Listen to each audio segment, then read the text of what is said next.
বাংলাদেশে ব্যবসায়িক পরিবেশের অবনতি হয়েছে। 2022-23 অর্থবছরে ব্যবসায়িক পরিবেশের স্কোর ছিল 60.95 পয়েন্ট, আর 2023-24-এ কমে তা হয়েছে 58.75 পয়েন্ট। ব্যবসায়ীদের নিয়ে করা এক জরিপে উঠে এসেছে এই তথ্য।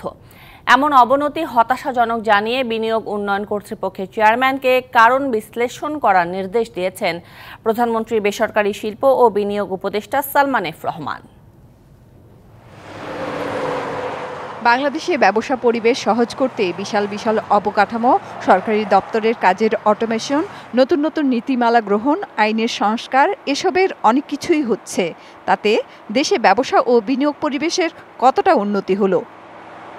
এ বিষয়ে metropolitan chamber of commerce and industries, MCCI ও বেসরকারি গবেষণা প্রতিষ্ঠান পলিসি এক্সচেঞ্জ যৌথভাবে গবেষণা প্রতিবেদন প্রকাশ করেছে।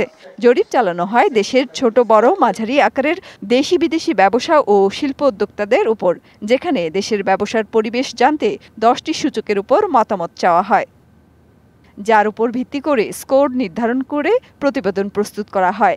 বিগত 3 বছরের ফলাফল তুলে ধরে পলিসি এক্সচেঞ্জ জানিয়েছে 2022 সালের তুলনায় 2023 সালে স্কোর কমেছে, অর্থাৎ ব্যবসায়িক পরিবেশের অবনতি হয়েছে। ইনফ্রাস্ট্রাকচার ডেভেলপমেন্ট ইজ সূচকগুলোর মধ্যে সবচেয়ে ভালো অবস্থানে রয়েছে অবকাঠামো, কিন্তু তারপরেও স্কোর কমেছে গত বছরের তুলনায়। আর এটা বলছে অবকাঠামো খুব ভালো রয়েছে, কিন্তু ব্যবসায়িক দিক থেকে উপযোগী কতটা সেটা দেখতে হবে। আমাদের ব্যবসা উপযোগী অবকাঠামো দরকার।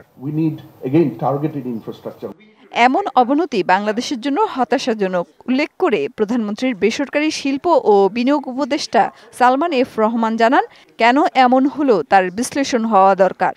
3 বছরের যেহেতু আমাদের কাছে এখন ডেটাটা চলে এসছে, এটা অ্যানালাইজ করে বিডাকে আমি অনুরোধ করব যে এই রিপোর্টটাকে আমরা সুন্দরভাবে অ্যানালাইজ করে কোথায় কোথায় আমাদেরকে কাজ করতে হবে, কোন কোন মন্ত্রণালয়ের সাথে, ওখানে কিভাবে আমরা উন্নতি করতে পারি, সেবার উন্নতি করতে পারি, সেগুলি আমরা দেখব।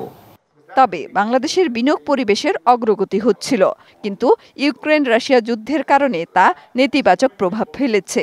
তারপরও বাংলাদেশে বিনিয়োগ পরিবেশ ভালো বলে উল্লেখ করে সালমান এফ রহমান জানান, যে কারণে বাংলাদেশে ব্যবসা করা জাপানি কোম্পানিগুলোর 62% আগামী বছর বিনিয়োগ বাড়াবে।